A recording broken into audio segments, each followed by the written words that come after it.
Bây giờ nếu mà có biểu hiện gì ấy thì bảo anh để anh đưa đi khám. Thì bác sĩ bảo là vợ con có nguy cơ bị thai lưu bố ạ. Con cứ cố gắng đi, tí nhiều nữa mai nó ảnh hưởng sức khỏe của con như thế. Nếu mà còn có chuyện gì thì mình có lỗi nhiều nhé.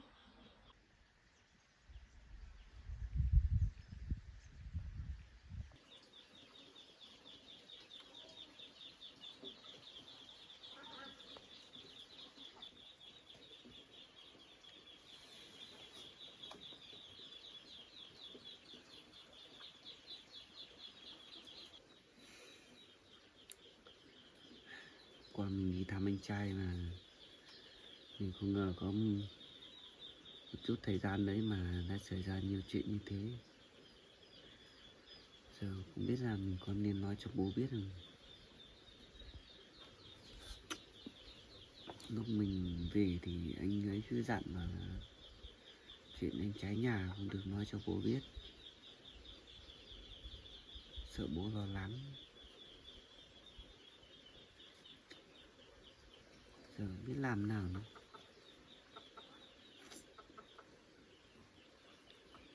Mà bây giờ anh Hàng với lại bác kia ở đấy còn không có gì để ăn nữa. Qua mình đi mình cũng không biết, mình chỉ đem ít quà đi cho các anh ăn thôi. Qua mình biết thì mình lấy ít gạo, ít thức ăn đi cho anh ấy được.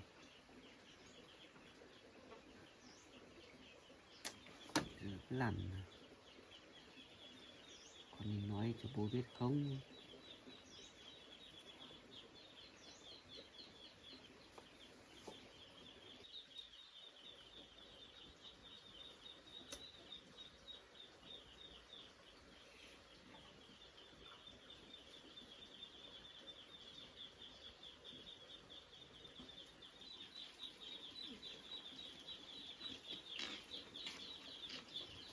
Chồng mình có chuyện gì nào ngồi ở đấy suy nghĩ chứ. Thì hôm qua đi gặp, bảo đi gặp anh trai về cứ thấy anh ấy kiểu ngủ mất hồn. Lâu lâu lại thấy ngồi nghĩ cái gì ấy. Không biết là có chuyện gì không. Mình đi hỏi xem anh ấy xem có chuyện gì.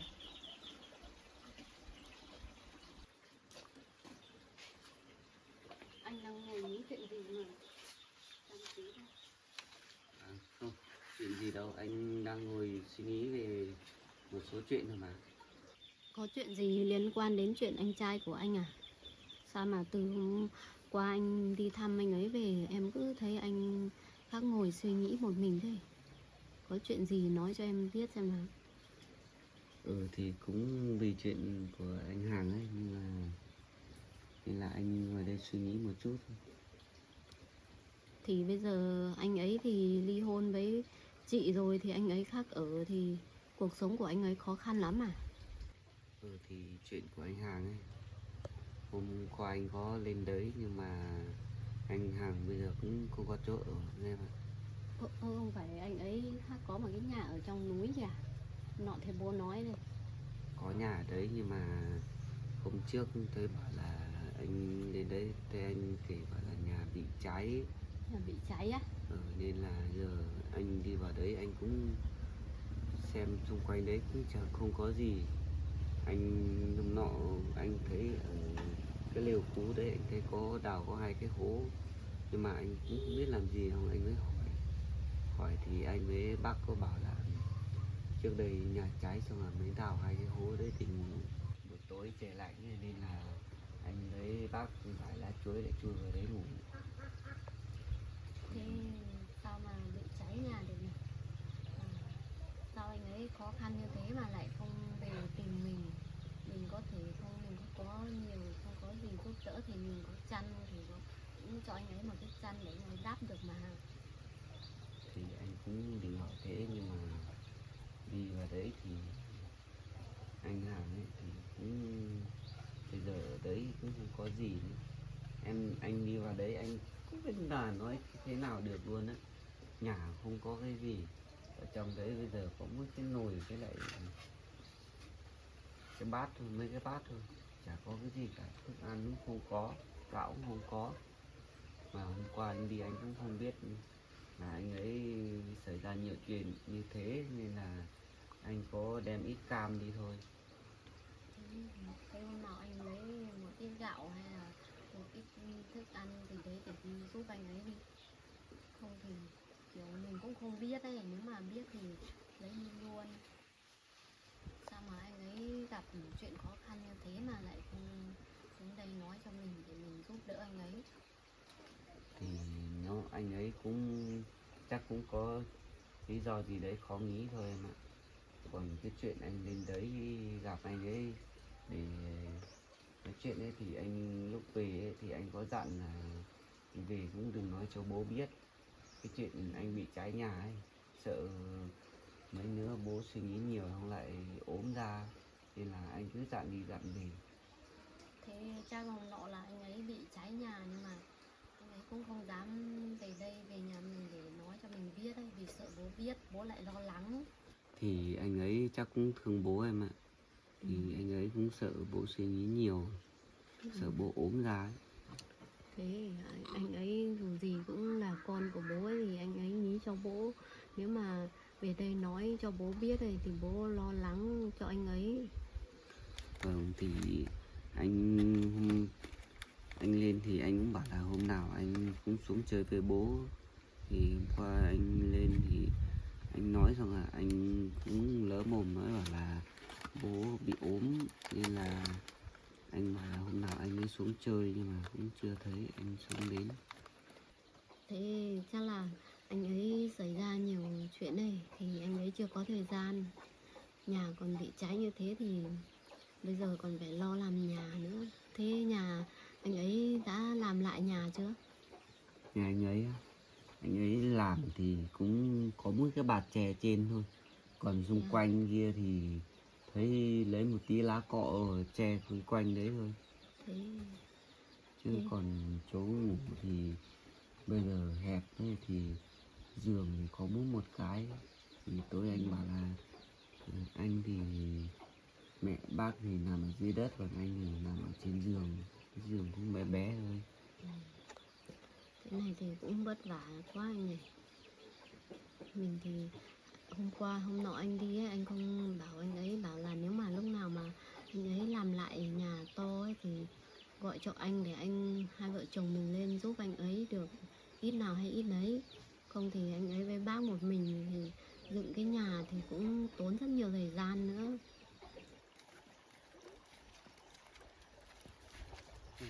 Cái các con bảo thì phát cái chỗ ruộng ấy để trồng dưa hấu, mà bảo còn ít bắp cải nữa, rồi mình đi chặt xong lấy bắp cải về băm cho gà ăn. Đấy, giờ cũng đi lấy ít bắp cải về là về băm cho gà ăn. Gà là thích ăn bắp cải, nó rau xanh ấy, thằng ngan nữa, thằng núng nữa, cũng thích ăn lắm. Các con thì bận việc không đi chặt được, thì mình ở nhà thì già mình đi chặt được, không làm việc gì thì đi chặt cái bắp cải về để thứ băm cho gà ăn.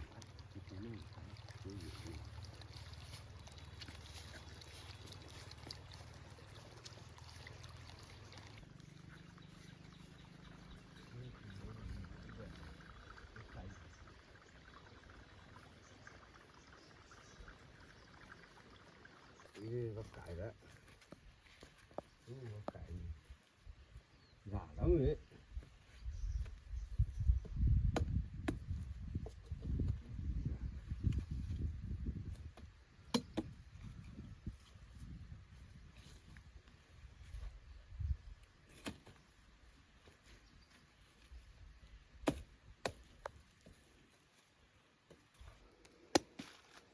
Cái này già lắm rồi, sợ ăn hết rồi. Già mình con ngan nó cũng thích ăn nữa. Nhặt hết đi, nhà già nó các thích ăn. Gà nó thích ăn đấy. Ăn nó giòn nữa. Thì anh cũng không được hỏi đâu, nhưng mà anh đấy bảo là tạm cái nhà đấy ở một thời gian xem thế nào đó. Bây giờ giờ thì anh ấy cũng phải lo cuộc sống. Bây giờ nhà không có nhà, thức ăn thì cũng không có. Còn bây giờ ấy, thì anh không biết là thế nào nữa. Mà hình như anh cũng không thấy anh ấy đi làm nữa. Anh mà nhà xảy ra nhiều chuyện như thế thì chắc là không có tâm trạng để đi làm nữa. Mà không biết là chị dâu hay vợ của anh ấy không biết là có biết không. Thì bây giờ anh chị cũng ly hôn rồi, mới ở một nơi thì anh ấy chắc là anh ấy vẫn còn giấu. Chắc là chị dâu kia còn chưa biết ấy. Nếu mà biết thì chắc chị ấy cũng đem chăn đem gạo đi để giúp đỡ rồi. À mà chuyện này em đừng nói cho bố biết nhé. Thì hôm anh về ấy, thì anh Hằng cũng dặn rồi, dặn đi dặn lại bảo là đừng nói cho bố biết, sợ bố lo ấy. Như hôm trước thì thấy bố đi gặp anh về một chút thôi mà bố đã bị ốm như thế rồi. Mà bây giờ mà bố lại biết chuyện anh ấy bị cháy nhà, còn không có chỗ ở, với lại cũng không có gì ăn nữa, thì anh sợ bố còn lo lắng hơn đấy. Nên là em cứ giữ kín việc này vào. Vâng, em cũng không dám nói ra đâu, vì bây giờ bố nhiều tuổi rồi. Tí bố biết thì chắc chắn là bố sẽ lo lắng rồi. Nếu mà khi nào mà có chuyện gì thì anh đấy nó tự đến để nói cho bố biết thôi, chứ mình cũng không nên nói đâu. Thì em nên giữ kín vào. Em biết rồi. Mà sáng nay anh thấy bố cơm gùi đi như là đi ra ngoài không biết làm gì, hay là đi bảo anh em tìm măng. Chắc thế rồi. Qua bố cũng cân măng rồi, chắc là nếu mà hôm nay thì ông bạn của bố vẫn lên đấy thì chắc là bố đi bảo anh em đi đào măng ấy. Sáng nay bố đi sớm nên anh cũng không được hỏi, không biết là bố đi đâu.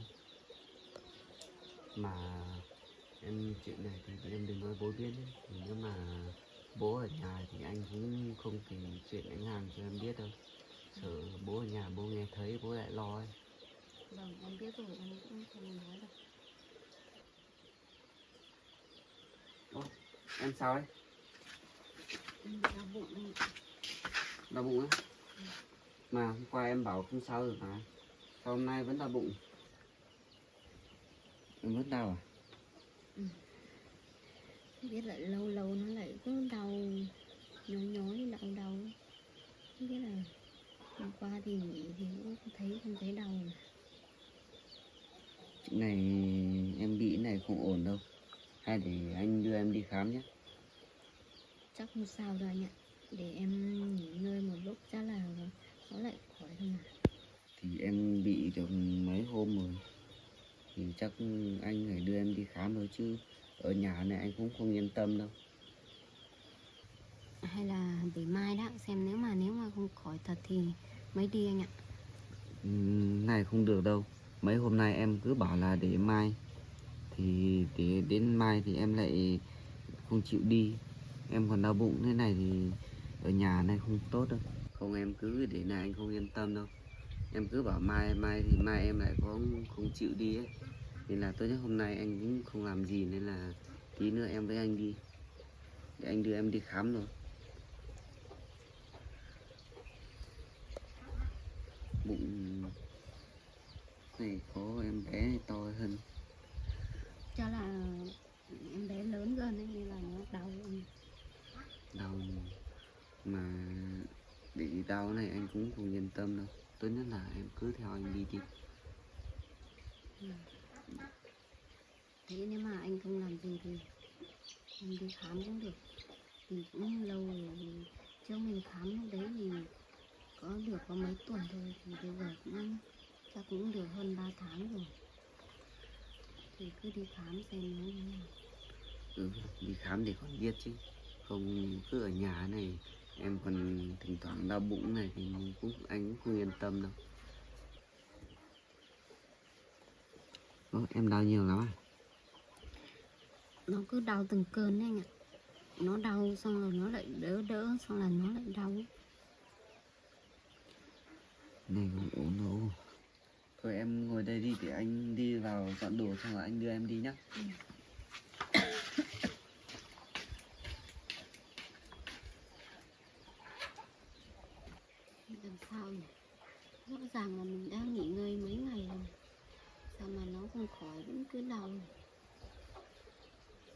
Này thấy lo quá.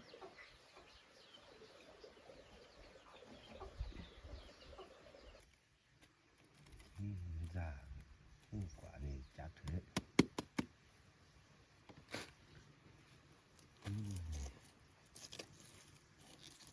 Già luôn.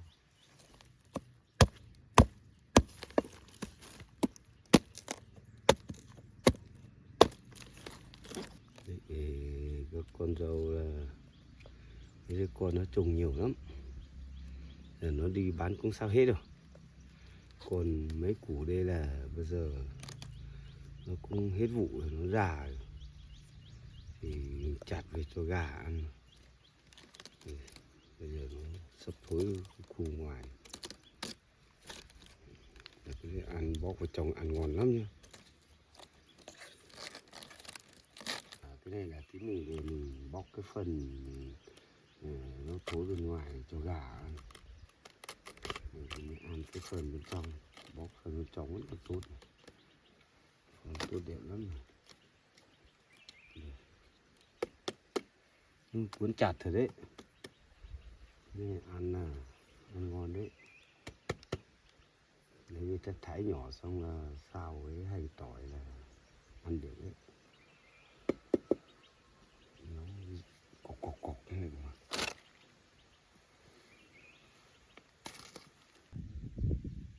Phải quả này nữa.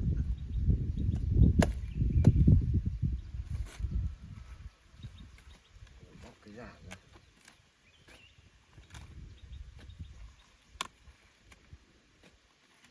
Cái gà thì con ngỗng con ngàn nó thích ăn lắm, cả gà thì thái nó ăn nó thích lắm.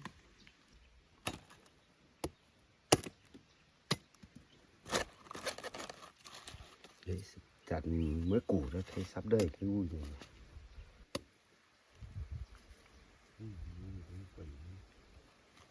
Thối rồi.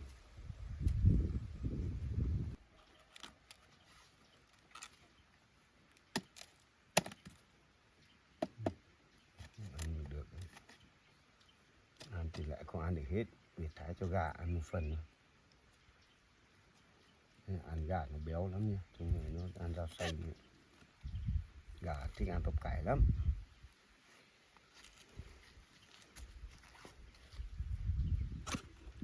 Cái này con chuột là con gì ăn hay sao ấy. Xem nào.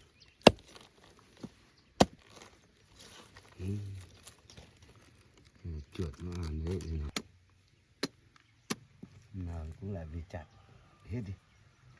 Nên để lâu thế này là chuột nó ăn hết đấy, nhặt hết cái chỗ này thì cho gà. Gà nó thấy là nó thích lắm. Cái này nó, cái củ này nó lại mọc thế này. Nó còn ra cả hoa này. Bây giờ phải nào về chặt hết đi, không thì bỏ cái này. Con chuột nó cũng về ăn xong bỏ lâu nó cũng thối. Rồi là thối sao hết rồi. Cái ghế này là bị hết rồi.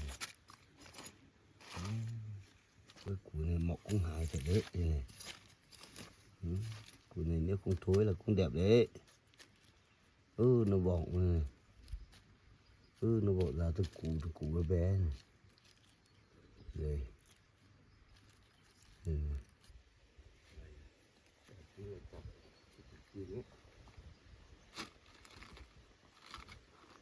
Đây là làm này thì một bữa nồi rồi.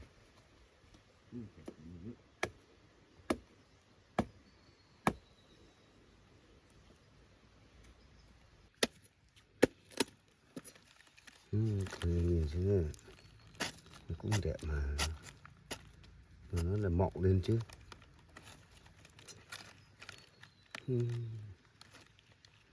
Mọng bên trong bé nó cũng cuốn như này.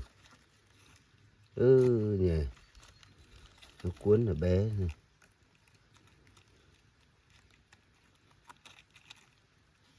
Nó cuốn ở bé nó cũng non, trong non lắm đây này. Đây là vẫn còn nhiều lắm đây. Bây giờ chặt cái củ này nữa là cho vào gùi xong tí chặt củ này nữa, xong là để một phần. Hôm nào gà ăn hết xong lại về lại chặt. Còn bên kia cũng vẫn còn. Nhiều đấy. Thì nó hết vụ rồi, nếu không hết vụ thì đi bán vẫn được. Nhưng mà nó hết vụ rồi và các con cũng không có thời gian đi bán. Nếu con dâu lại đi bán một phần rồi, bây giờ cũng còn ít đấy thôi. Nếu nhiều là mình đem đi xuống trang trại bán là được đấy. Bán trại đấy. Để trang trại nó thu mua, nhưng mà nó phải thu mua nhiều. Cái này nó ít quá, bây giờ không bó cung đi đâu. Thôi để mình thái cho gà mình ăn cũng được, cho nó ăn nó lớn nhanh.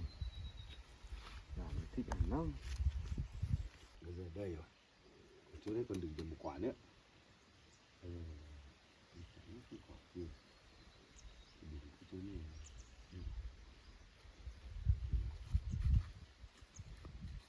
Cái quả này cũng đẹp.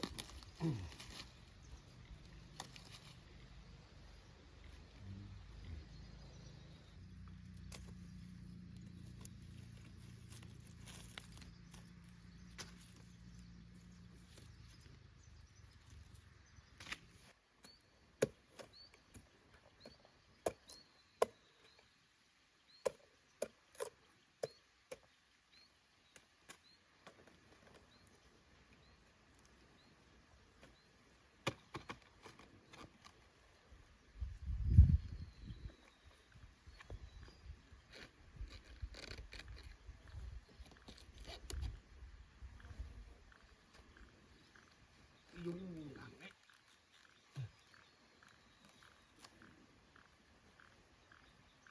Làm thật đấy. Người cần là người cần lắm đấy.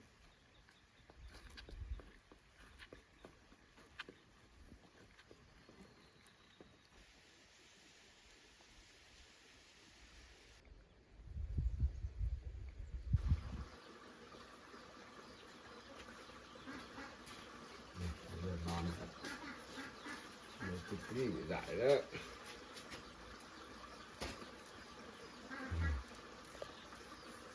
Nặng đấy.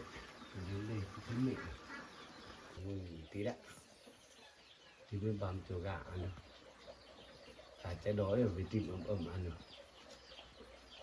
Nó chạy về tìm người. Thì tí sáng rồi mới đi.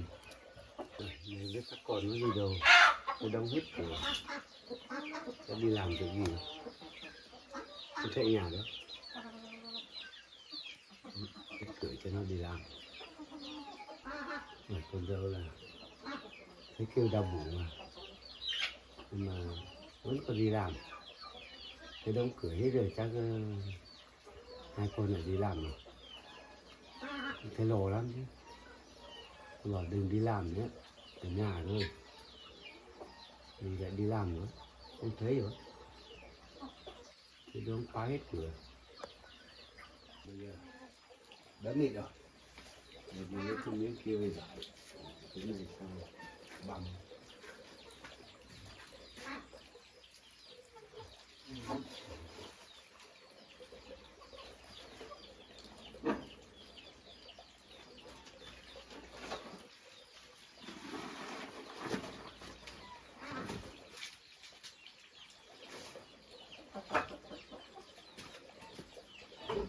Cái chậu này.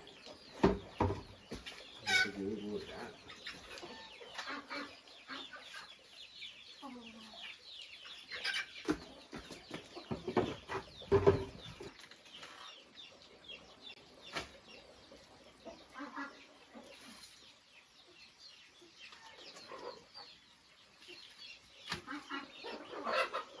Cái củ này nữa.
Cái rau cải này là lấy về làm rau chua là khéo ăn ngon đấy, nó chua lắm đấy,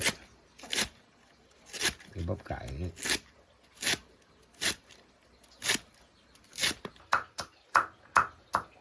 Ôi đằng bám tím mà gà nó lại chạy lên rồi, thì thịt ăn rồi, gà thì chắc thịt ăn lắm, nó chạy tìm bám tí đó, mình đi quái dùng một nhát cho nó ăn.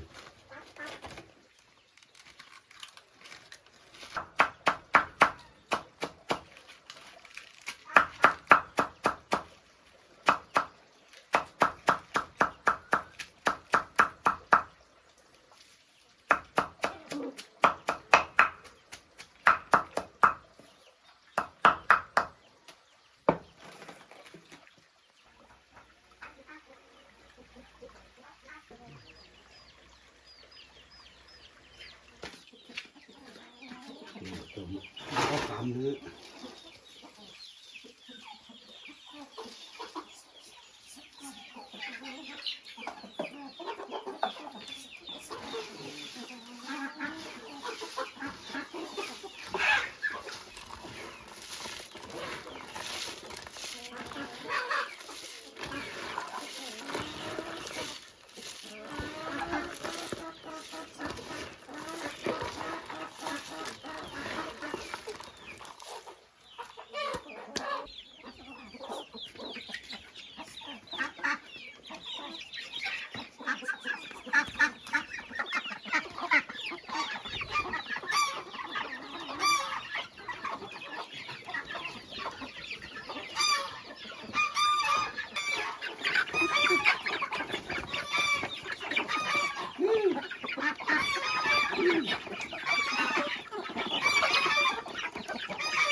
Cành nhau ăn ấm ấm, chút chút rồi đấy, phát cái cành nhau ăn sao hết rồi, mấy con cũng hết rồi, cái này to rồi đấy.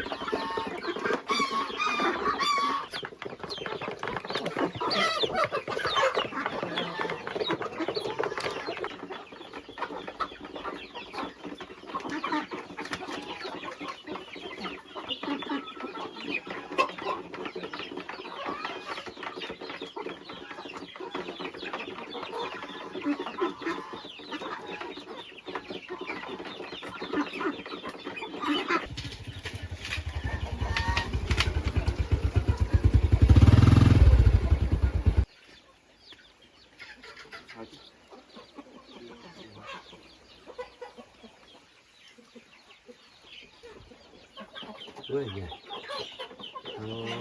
đứa con trai lại đứa con dâu về nhỉ, đi xem.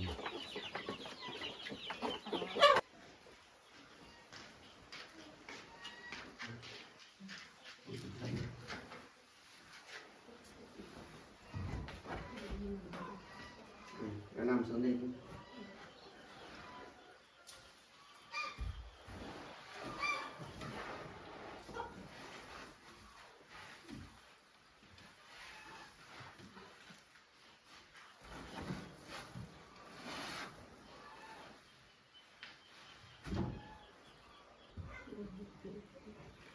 Rồi, em nằm đây nghỉ nhá.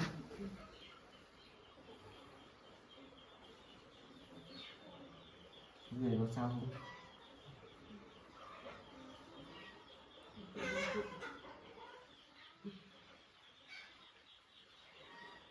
Đấy, bây giờ đi khám về thì em chỉ có nghỉ ngơi đi. Đấy, bác sĩ cũng đã nói rồi đấy. Em nên nghỉ nhiều vào. Chứ em cũng đừng đi làm gì nữa. Không tốt cho con đâu. Đấy, nên bác sĩ cũng đã nói rồi. Em bị như thế này thì nguy cơ cao là bị lưu thai ấy, nên là em cứ nằm nghỉ đi. Bây giờ nếu mà có biểu hiện gì ấy thì bảo anh để anh đưa đi khám để gặp bác sĩ. Chứ bây giờ em mà bị đau bụng mà không chịu bảo anh thì không được đâu, rồi ảnh hưởng tới con ấy. Thế bác sĩ cũng dặn kỹ rồi, em nên nghỉ ngơi nhiều vào, đi lại ít thôi. Tất cả cũng tại anh thôi, nếu mà anh không cho em đi làm thì em sẽ không bị như thế. Không phải là do anh đâu, nên là anh đừng tự trách mình. Tất cả cũng là do em đã không nghe lời anh ấy. Nhưng mà bác sĩ dặn là về nhà nghỉ ngơi rồi thì chắc không sao đâu, anh đừng lo lắng nhiều. Thì không lo sao được. Bây giờ thì em thì cũng có nguy cơ cao như đó, nên là anh cũng không biết làm thế nào được. Bác Giờ sĩ em chỉ cũng có nằm nghỉ đi. bác sĩ cũng kê thuốc rồi, tí em uống thuốc xong là nghỉ ngơi, chắc là không sao đâu. Thế em nghỉ ngơi đi, anh đi ra ngoài. Em nằm đây nghỉ đi. Ừ.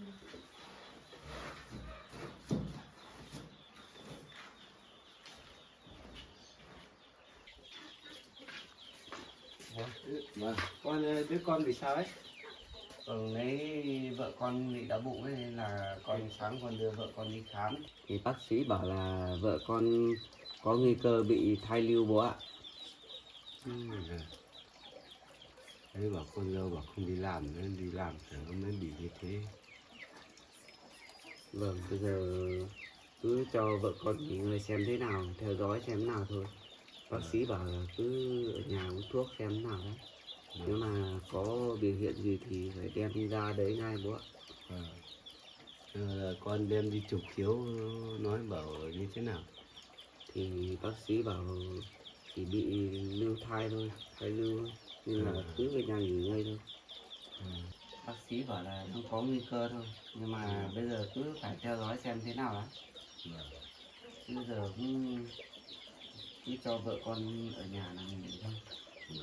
Bây giờ từ này đi không cho con đi làm nữa. Làm thế này bố cũng thấy lo lắm rồi. Vâng. Chắc chỉ cho vợ con ở nhà thôi, nghỉ ngơi thôi bố ạ. Mà chắc bị từ mấy hôm trước rồi bố ạ.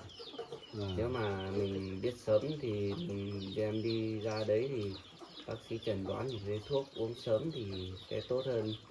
Bây giờ thì các bác sĩ bảo có nguy cơ cao lắm bố ạ.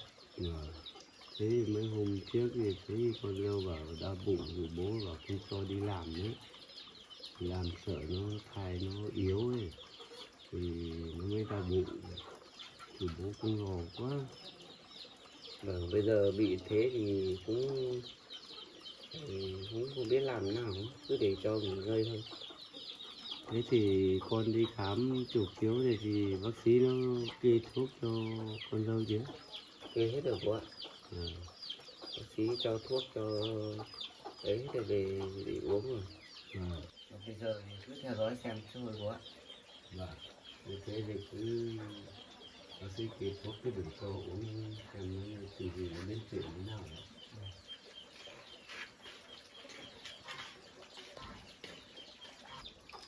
Thì thế nên là con trai là cũng thấy buồn đấy, buồn lắm.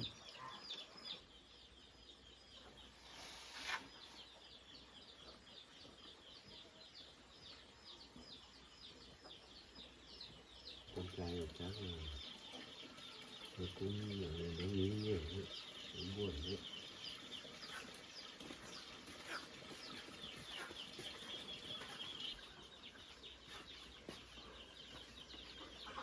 Con ạ, con đừng nghĩ nhiều nữa.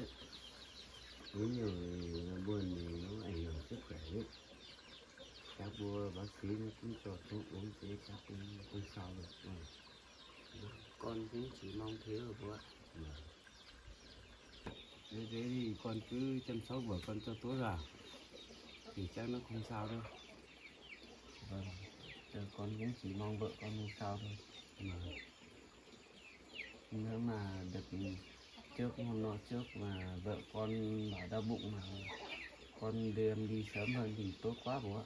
Mà thế cứ bảo đau bụng bình thường thôi, và bố cũng cả con cũng không biết nó là như thế này, thường cũng đau như bình thường, như bình thường mình đau đấy thôi. Thế thì cái lúc đấy thì em đi trước một tí thì càng tốt. Con cũng tính thế thôi. Vâng. Thôi con ạ, con cứ cố gắng thôi. Thế mọi chuyện nó cũng qua thôi. Con ạ. Bây giờ con đừng nghĩ nhiều này nó con dâu nó lại như thế rồi thì mai lại ảnh hưởng đến sức khỏe của con đấy. Thôi con ạ, con cứ cố gắng lên, chắc không sao đâu con ơi. Con cứ không nghĩ nhiều nữa, con cứ cố gắng đi, nghĩ nhiều nữa rồi mai nó ảnh hưởng sức khỏe cả con nữa đấy. Thì con nó cũng lại ốm nữa thì bố của mình bố cũng thấy lo quá con ạ.